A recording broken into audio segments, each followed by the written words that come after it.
Alors, en effet, les patients s'entendent souvent un peu de guerre lasse dire par leur médecin, mais tout ça, finalement, c'est dans votre tête.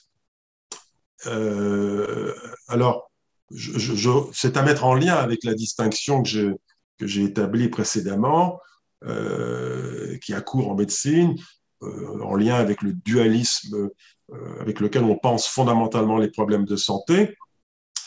Euh, Quand un médecin, faute de mieux, en arrive à dire à son patient que sa plainte est dans sa tête, c'est que, en dépit de la mise en œuvre de stratégies d'investigation plus ou moins poussées, mais parfois très exhaustives, il n'a pas réussi à mettre en correspondance une plainte avec un désordre dont la plainte deviendrait alors un symptôme. Puisque le symptôme, c'est une plainte qui est attribuée à un désordre bien identifié.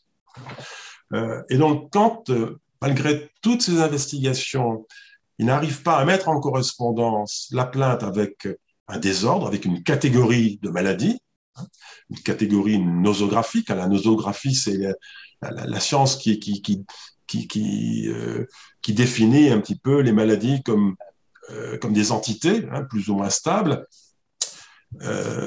Et bien donc, quand il n'arrive pas à faire cette mise en correspondance, pour lui, en gros, bon, on tombe à ce moment-là dans le vaste fourre-tout psychique, fonctionnel, psychosomatique, etc.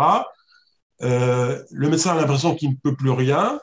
À la limite, il va repasser la patate chaude à son collègue psychiste. Alors, psychiste, c'est de temps en temps un psychiatre, alors que le psychiatre, sa vocation, c'est de s'occuper des maladies mentales. Et là, on n'est même pas dans l'idée d'une maladie mentale, on est dans l'idée que, puisqu'on n'a pas réussi à mettre ça en correspondance avec une maladie lésionnelle, alors c'est plus ou moins dans le fourre-tout du psy.